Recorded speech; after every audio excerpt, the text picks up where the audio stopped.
Chapter 12, Too Many Cooks. After Zara breaks the news, you meet privately with her, Julia, and Everett outside the hotel, wondering if another war is about to start. Zara, are you sure about this? On what planet did you think this was a good idea? Everett, ever since your little excursion to this island, blew our Paris finale to smithereens. So I pivoted. A finales episode, guest starring Anton Duval at his restaurant in Hanoi, is exactly what the chef ordered. I don't doubt it would be compelling, but Everett and Anton despise each other. This is going too far. Of course it is. I never want to be in the same room with that. Oh, stop the dramatics. Anton's restaurant is struggling under its current owner. It'd make one hell of a story to see you two coming together to fix it. Metaphors, feelings, a reunion, remember, blah blah blah blah blah. The audience will eat it up. I'm not doing this. No way in hell. This is a wild idea. But I think you can handle this, Everett. Think about it. This could be an opportunity for you to conquer your fears, take back your narrative. I already have a narrative, one without Anton in it. We both know that that's not true. If you don't confront him once and for all, you'll be running away forever. You know, she might have a point. Might as well rip off the Band-Aid now. He glowers, then relents and nods. Fine. But don't think I'm gonna be buddy-buddy with him. I knew you'd see reason. She turns to the crew, watching attentively on the other side of the revolving doors. Why are you standing around, people? Let's get to the airport. Hanoi awaits! Everyone moves into action. Watch Everett as he goes, his shoulders slumped lower than usual as he glares daggers at anyone in his path. I hope everything will work out. After a long flight, you say farewell to St. Lucia, and finally arrive in Hanoi, Vietnam. You make your way to Anton's restaurant, digging in the streets crowded with scooters, endless food stalls, and delicious smell of fresh fish sauce in the air. Oh, it looks cool. Phew, feels like we've been running non-stop. Soon you arrive at a restaurant doors as the crew filters in. You see Everett go off to the side, pause and take a deep breath. Hey, you okay? Okay enough to go behind enemy lines? Not really. Maybe it won't be that bad. Time's passed, tensions might not be as high. We haven't talked since last year. Our last memory of each other was competing on the knife's edge. He kept shutting down all my ideas until I finally snapped. Well, that was the old you. You're better equipped to deal with him now. Let's hope. Everett, would a kiss help settle your nerves? Everett shields his eyes from the sun as he turns to look at you, barely hiding a smile. Unclear, but it might be worth the experiment. Then let's give it a try. You lean in, ignoring the bustling world around you, and press a soft kiss to his lips. He responds hesitantly at first, then fully leans in, wrapping you in an embrace, but just as you start to deepen the kiss, he pulls back. We should go. We have a job to do. Fair enough. He separates, but his hand entangles with yours briefly before he turns back to the restaurant. Let's go. Once inside the restaurant, you see the cameras have already started filming, as though eager to not miss any of the upcoming bloodshed. Near the entryway, you see that a lot of decor consists of banana trees, birds of paradise, and red lanterns. That's a lot of rattan. Are we in Hollywood version of Hanoi or something? Hurry, no time to waste. Zara shows you forward, where you're greeted by a tall, older man. One you've only seen on TV and in photos. Guessing this is Anton. Anton. Yep. Everett, it's been too long. A twinkle of malice in Chef Duval's eyes undoes any semblance of worth. Julia clears her throat and steps forward with a plastered-on smile. Lucy, this is Anton Duval, as you know, and this is the restaurant's manager, Hwayan Yagyo. Thank you for coming. Nice to meet you. Glance over at Everett and see him still staring in a staring match with Anton. So, should we get started? Anton turns his attention to you, and just like that, his friendly mask slips back into place. Goodness, how rude of me. Are you Everett's secretary? I'm the show's culinary producer.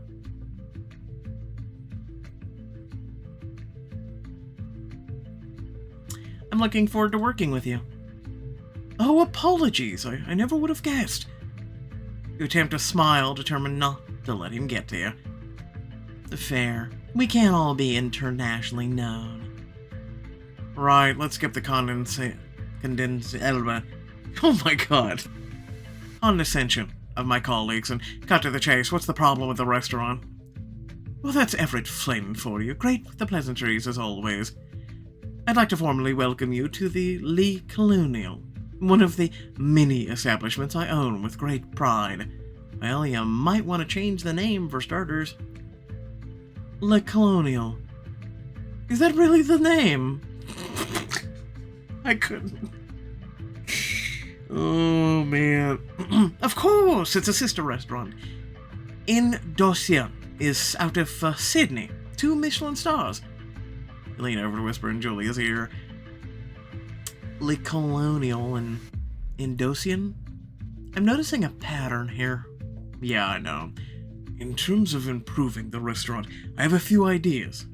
Oh, I've already figured out the best course of action. No need to worry, Hwayan. You can just sit back. Hwayan retreats to the back of the room, shoulders hunched, frustration simmering under the surface. So, Le Colonial. I can't. This guy is dense.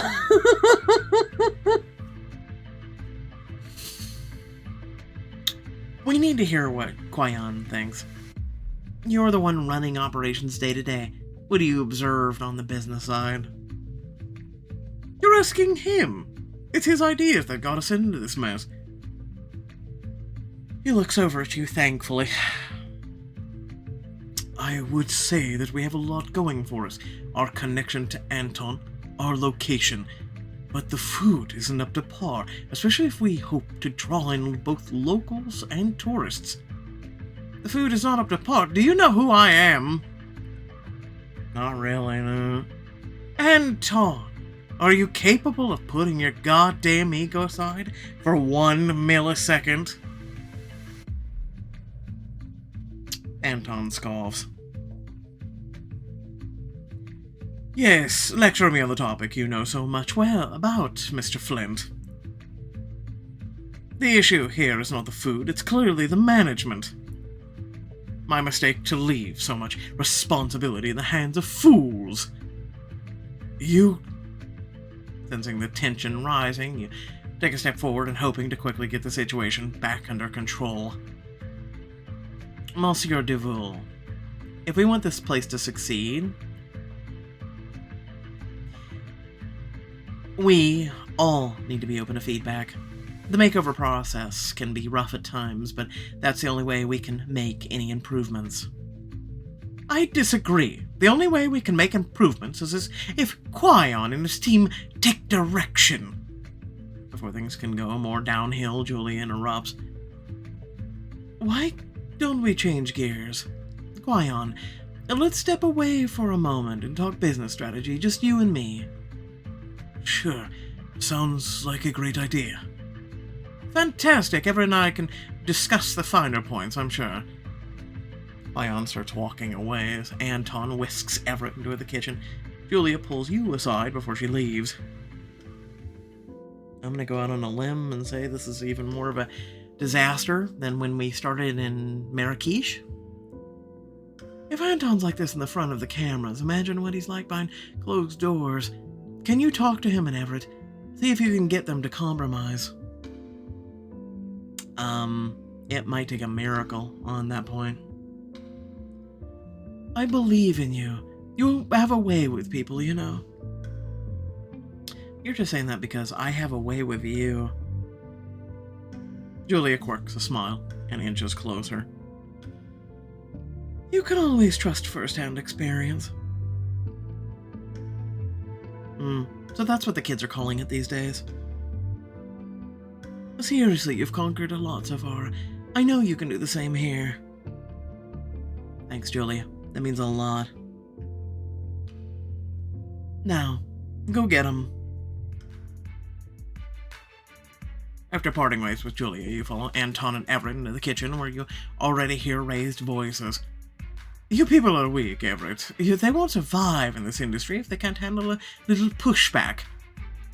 Everett grits his teeth, clearly trying to regain control of himself. When he speaks, his words come out almost in a growl. Let's focus on the goddamn menu. Or is the food too low on your priority list? You two stop. I'll be the tiebreaker.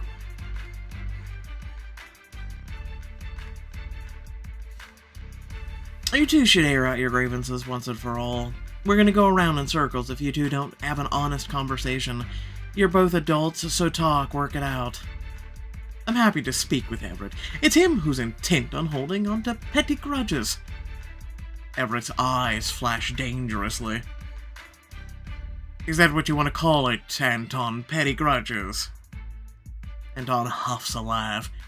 How disappointing, Everett. I thought you would have changed after a whole year. It turns out you're just the same as always, a sulky, petulant child throwing tantrums with no idea how to lead a real kitchen. Your heart sinks looking between Everett, Anton, and the cameras and not finding any help. You know it too, don't you, Everett? For all the work you put in, you can never change. It's what drives everyone away from you. Everett freezes and tears off his apron. I need a break.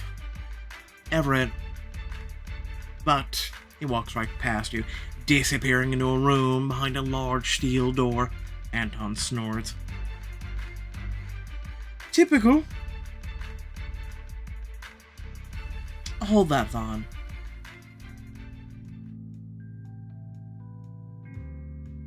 You peek into the large walk-in cooler. Cold mist floats in the air, illuminated by overhead lights.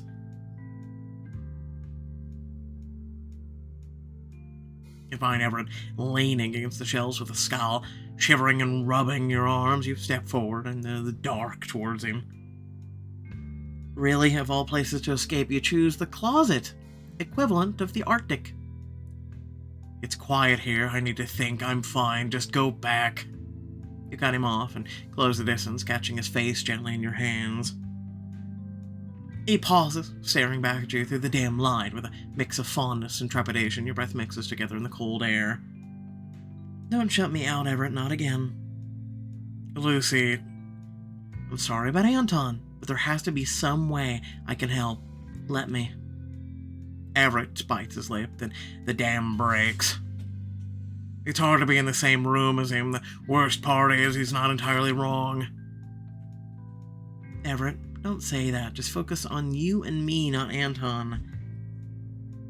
He means nothing. As you hold his face gently in your hands, you take a long breath, instructing Everett to do the same. It's about us. He's only a distraction.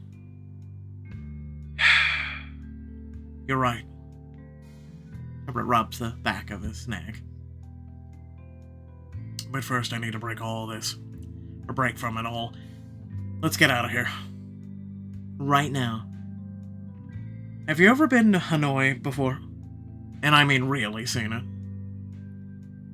This is my first time. Anton shouldn't color your opinion of the city. Go on a tour with me. We'll rent scooters, zip around town. That sounds fun. We were only supposed to film the introduction scene today.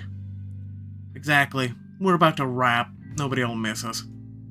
He steps closer to you, in the narrow cooler, a glint of excitement in his eyes.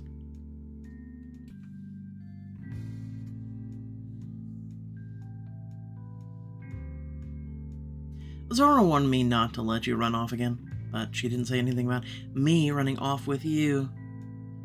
Sounds logic. Everett tilts his head to the door and leads you out of the restaurant. As you're out of the restaurant, Everett rushes down the bustling sidewalk. You quicken your steps to keep up with him. You in a hurry? More like eager to get out of the hellhole. This place isn't too far now. Here we are. You take in the rental stand and the shiny red scooters. Best way to see the city. Fancy. You haven't seen anything until we get 'em started. He quickly negotiates with the attendant, then turns back to you. Want to ride with me or have your own? I'll join you. Everett grins and climbs onto the scooter first, patting the seat behind him. You carefully swing a leg over and settle in, gently working your arms around his waist. This okay? You'll need to hold on tight if you don't want to fall off. What do you... Everett revs the scooter and takes off down the street. You scramble to keep your balance and tighten your grip around him. A little warning next time? Thought that's what I did. He grins at you over his shoulder, and you're struck by the warmth in his gaze. Eyes on the road, James Dean. The wind whips through your hair as you sail around the corner, weaving in and out of traffic effortlessly. You're good at this. Do you have a scooter back home? What? I don't strike you as the motorcycle type? Maybe when I first met you, but now you're a moped man if I ever saw one. Keep talking and you'll be walking back to the restaurant. You gasp dramatically. Is that any way to treat someone who got you in such a loving embrace? This chuckle rumbles against you and you bury your smile into his shoulder. As you move into an older part of the city, zooming past centuries-old buildings, the traffic gets heavier and the streets narrower. Look out! Everett swerves, avoiding an oncoming bike. That was close. No sweat, but this calls for a break. Everett steers over to the side of the road as the sky darkens, slowing down as he approaches a particularly busy walkway. Welcome to the Old Quarter. It's the hub in Hanoi for all things culture and street food. You look around, seeing an ocean of stalls and a nearby theater featuring water puppets. Water what now? I love it. How do you know all of this? I had the fortune of traveling in between restaurant gigs. I was excited to come back. Was? Still am, now that Anton isn't around. You dismount the scooter when Everett pulls to a stop. So, where do we start? Anywhere. You can't go wrong no matter what you pick. You take your time perusing the stalls, and the scent of seafood, limes, and lemongrass wafts through the air, making you hungry. You always tempt me with the best food. I pride myself on good taste. What should we get? Alright, so we have savory pancake, sea snail noodles, and meat skewer. Well, if you're gonna go to a foreign country and you've never tried something once, why not? Sea snail. Bannock? Good choice. Sounds like a Klingon dish. He orders a few bowls and you settle at a table on the sidewalk. You take a slurp of the noodles. Oh my god, this is incredible. I don't think I've ever had anything like this. It's a specialty here in Vietnam. Shame we don't get to see it back in the States much. I've actually never seen it. You continue eating, happily enjoying each other's company. What's your favorite part of traveling? The food. Yeah, that's a given. That doesn't surprise me. This is your life. It's not so much about the career. You're less of a snail shell. It's because this is how you really connect with the people and place. That's one thing I like about you, Everett. Despite your tough exterior, you love to learn more than anything. You've always made it clear that food isn't only about taste, it's about respecting the people and cultures who brought it to the table. You have love for this world and everyone in it. That's a beautiful thing. He eats another bite of his food in silence, but you can see him turning over your words in his head. Alright, don't get sappy on me now. Your food will get cold. Sure, but you're welcome. You finish your food in warm silence when Everett stands up and extends his hand to you.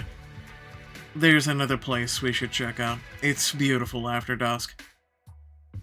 Lead the way.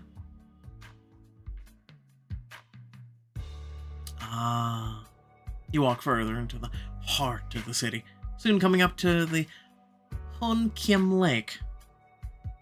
The abundant trees, shimmering water, and illuminated tower on the far shores take your breath away. It's beautiful. I could almost forget I was in the city. That's why this place is so beloved. The loose translation is Lake of Restored Sword. Everett smiles faintly as you pick a spot to sit down on the grass, enjoying the view of the night settling over Hanoi. Thanks for giving me the chance to know this place. Sure. Thanks for coming with. I knew I needed to clear my head, but until I got here, I didn't know how much. Think you'll be able to handle the next few days? I can try, for Quian and for you. For me? I mean, you all, the crew. He glances away, almost embarrassed. You settle back onto the grass, noticing just how close the two of you are sitting. I don't want to let you down either. Everett finally glances up, and you see a number of questions, and it's just as expression. His gaze travels over your face intrepidly. Everett, kiss me. Lucy.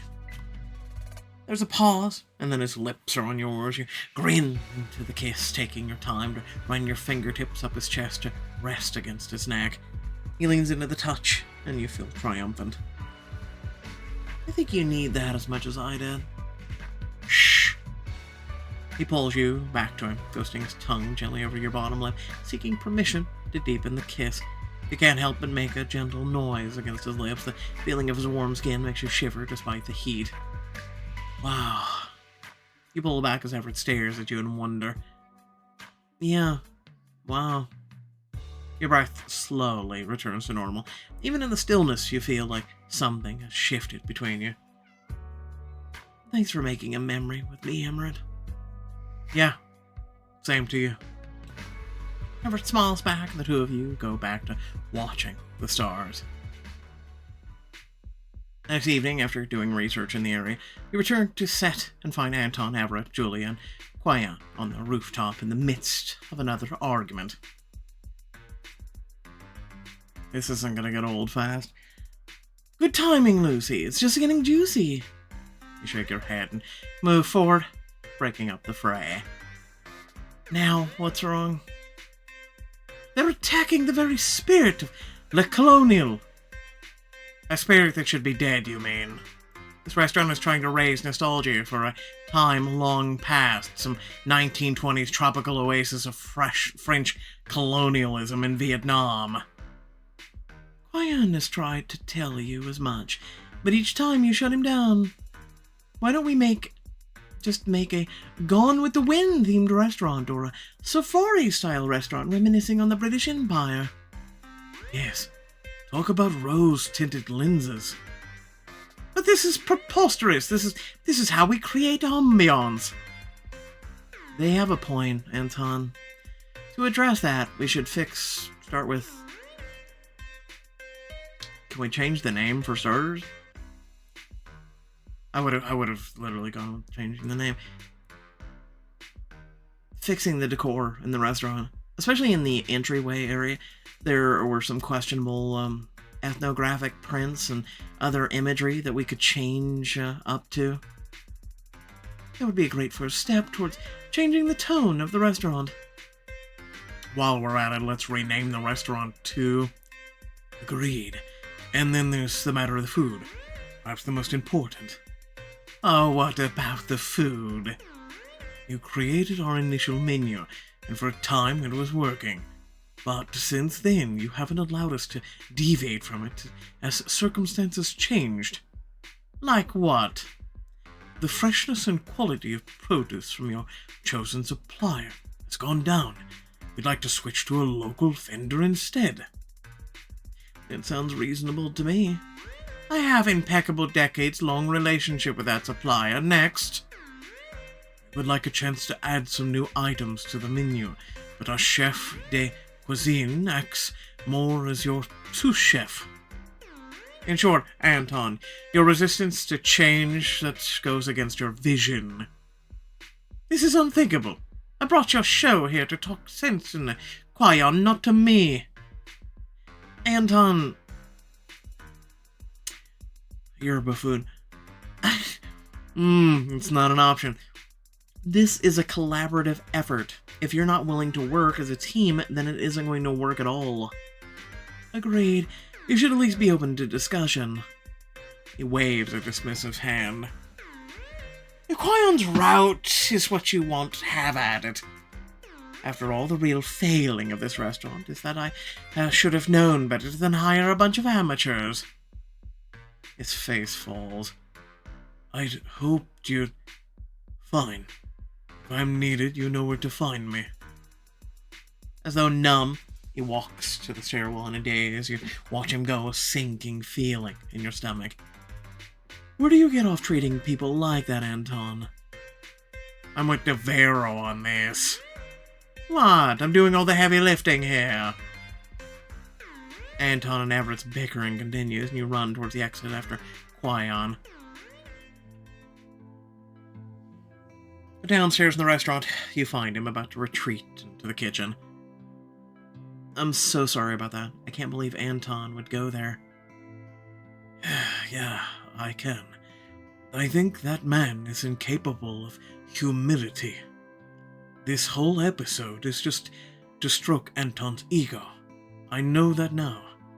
When he told me he'd been in communication with your show and that this would be a great opportunity, I actually believed him. And all he's done is throw you under the bus. Yes, he's making me take the fall for something that was wrong all along. I'm not going along with that anymore. And I wouldn't want you to. I, for one, would love to hear your ideas for the restaurant. Starting with the recipes. You would? I don't know. Anton has last say.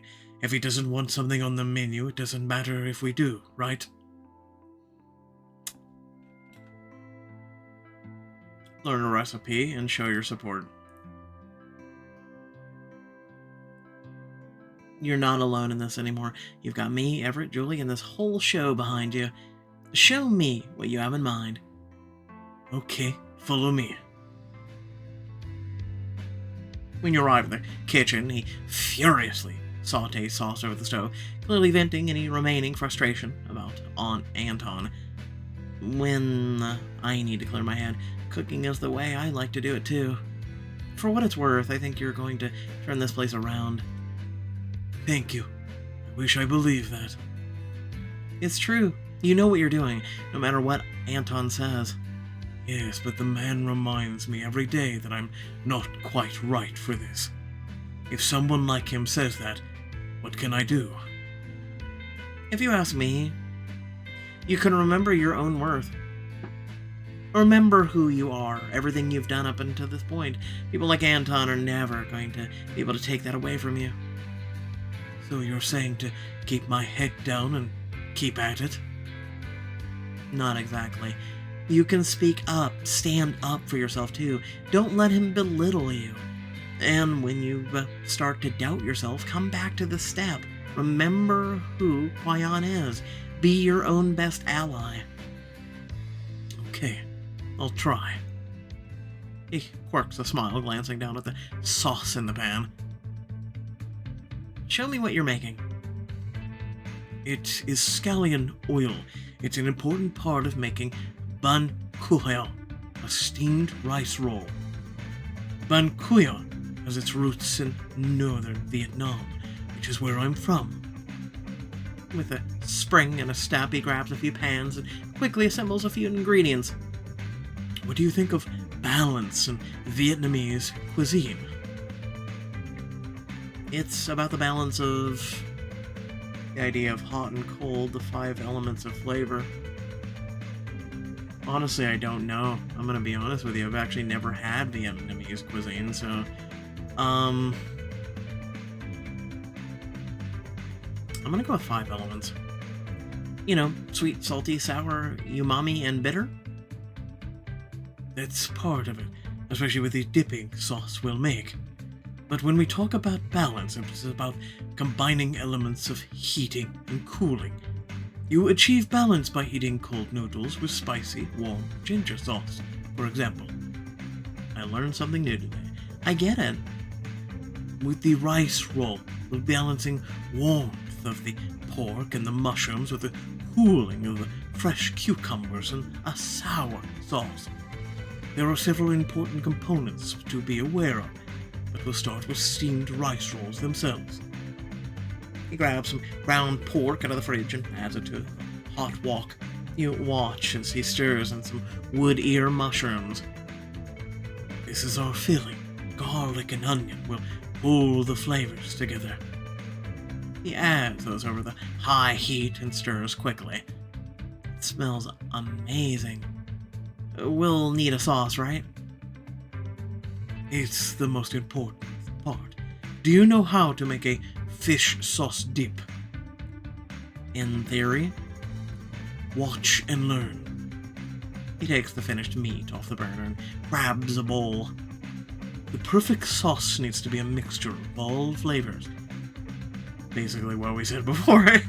Sweet, salty, spicy, sour. It's a party in the mouth. So I'm guessing we'll need sugar, lime, chilies? Good guess. I trust your judgment, so go ahead and put it all together. You carefully assemble the sauce, tasting to make sure you found the perfect balance. Meanwhile, Quayon starts on the rolls. See this batter? You want to pour it into the pan very thinly, because it'll expand with some steam. Glance over and watch as he carefully adds the pork mixture to the cooking batter. You've got this down to a science. You should see the street vendors. I'm practically a slug compared to their speed. You chuckle, finishing off the sauce and grabbing a plate. You watch as he lovingly layers cucumber, cilantro, bean sprouts, and sausage on the dish, followed by the rolls and some crispy shallots. Now we glaze the rolls with scallion oil, top it with crispy shallots, and we have ourselves a work of art. That actually looks really good. I have a mushroom-only version too, if you prefer. Are you ready to try a roll? Mushroom-only? Absolutely. You choose your roll and dip into the fish sauce you made. You take a bite. I was hoping we would actually be able to choose the roll. This is amazing. All the flavors are there in a mix of textures. It's just so good. See, it's all about the balance. Add some cucumbers to the mix. He demonstrates crunching down on it, and then another bite on the roll. And you also have a lovely mix of temperatures. You'll never be bored eating this. No kidding. I have to jot this down if you don't mind. You grab your notebook and quickly draw up a sketch of the Ben Cuyon, excuse me.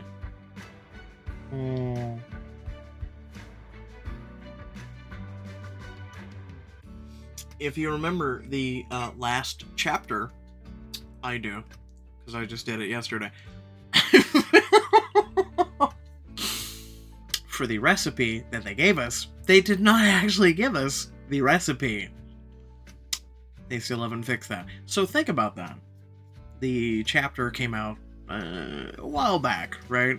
And they never, still to this day, fixed that. You have quite a few notes there. You tilt your notebook towards him, flipping through it. I've been doing this throughout the show. There's so many great recipes to learn if you're willing. I'm actually hoping to publish a cookbook one day. Oh, you will, I can see it. Tell me you'll use this as an inspiration. Definitely. In fact, this is giving me a few ideas of my own. You pause, looking over the ingredients in front of you. Time for another brainstorm.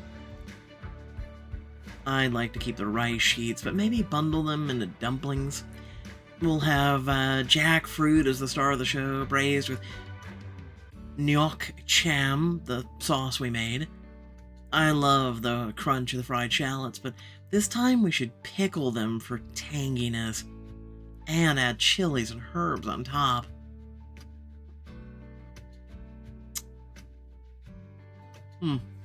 Again, prior chapter didn't have this.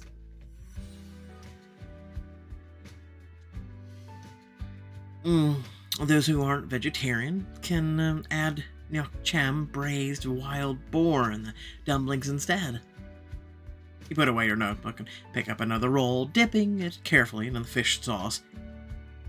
I meant what I said earlier. You have what it takes to turn this place around. We're just going to give you some tools to work with. Thank you. It feels good being treated like I know what I'm doing. Remember, if anyone can ever doubt you, screw 'em. Screw 'em. The two of you share a grin and return to the dish, enjoying a moment of peace on the chaotic set. You know what I would have done? I would have taken the dish up there, let them taste it, and as they were like, oh, this is really good, be like, yeah, no, Qui-Gon knows what he's doing, now shut up, Anton. That evening, you're lounging around watching TV with Vivian in your hotel suite, decompressing after a long day. Suddenly, Vivian taps your shoulder incessantly. Look, Sakafet is on TV. We're here today outside of Sakafet, a restaurant which was garnered a lot of attention, especially since our very own Everett Flynt filmed his as of yet unreleased show, Taste of the World here. Exciting. How did she know? Guests have been saying that the minute you step inside, you feel like you belonged here your whole life. From the outstanding comfort food to the smiles of the family owning the shop, this is one of the warmest places you can get in St. Lucia. I'm excited to have a new restaurant, her favorite restaurant on the island. Yay, 5 stars, woo. I like the flower on the table. If I'm not mistaken, those are orchids. You turn off the TV and look at Vivian with a triumphant smile. Pretty sure you can call that a glowing review. Teresa and Renee will be so excited to hear this. Vivian's phone chimes with a flurry of text messages. Who's that? Oh, it's Hudson. He's sending me photos of different bouquets he saw that he thinks might be nice for Lake Colonial. We really need to change that name. You sure the flowers are for the restaurant? What do you mean? Come on, you and Hudson. Wait, I'm kinda curious, what the hell? Are great people, but are you sure he's changed? That is such a horrible response. Would be so cute together. You think so? You two are the sweetest people I know, and you definitely have a lot of common interests. I don't know.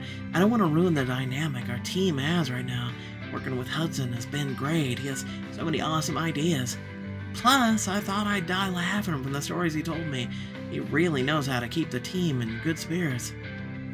You're saying these are reasons not to pursue this, but all I'm hearing is reasons why you should.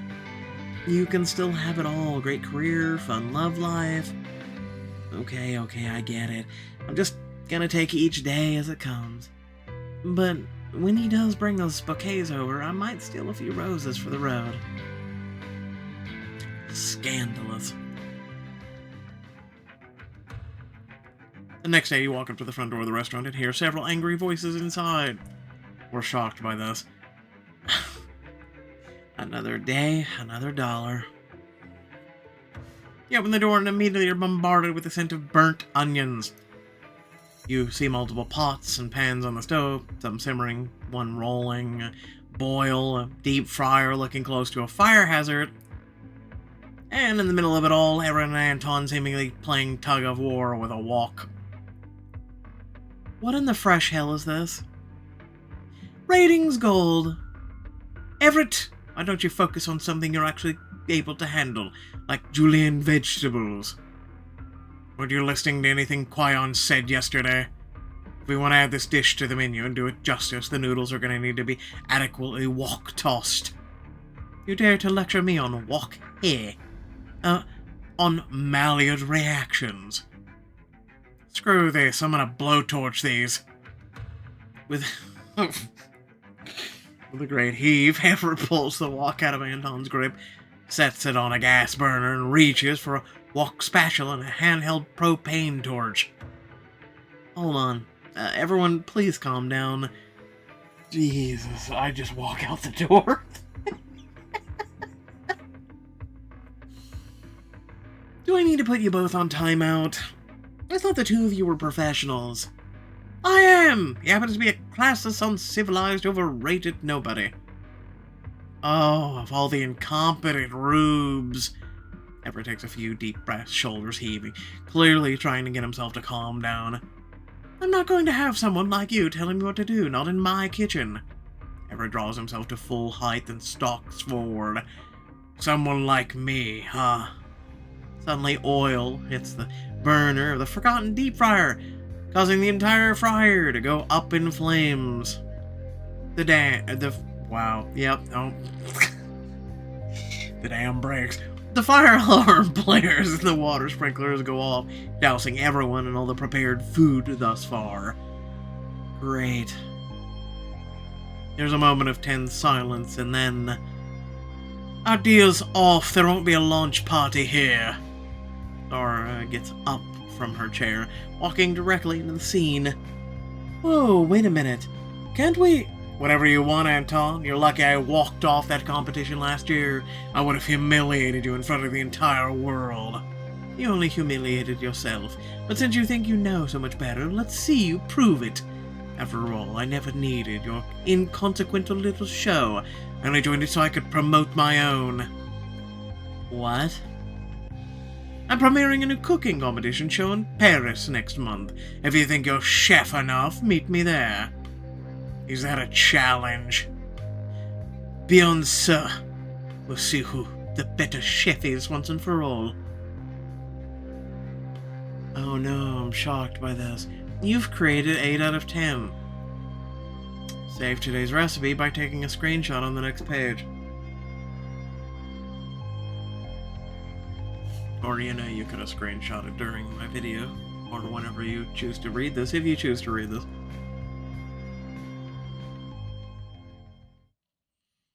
Drama, drama, all it's gotta be is drama. That's how I feel about this book. But, without further ado, thank you all for watching. Please remember to like, share, and subscribe. Head down the description, plenty of things to check out there, ways to support, and whatnot. With that being said, let me know in the comment section how you feel, right? I hopefully, like, I made you laugh, right? That is one of the reasons why I do what I do, is to make you laugh. There's times where I'll leave little breadcrumbs here and there about things about myself, but also things that I want you also to be, maybe I'll motivate you, or maybe will be positive, or maybe awareness, or I try at the end of a lot of videos to try and say something or do something throughout all the thousands of videos that I've done to try and just leave something with you, right? Whether you want it or not. So for those of you who always get to the end of the video, a special thank you. You have a special place in my heart, and you are very much appreciated, and you are an incredible person. That's it. That's all I want to say. So, once again, thank you all for watching. I have a little bit of fun with this book. I really do. And I'll just say also the following. I've been kind of doing a little bit of deeper study of, like, Asian cultures lately. Yeah, really. Um, Anton's a dum dum.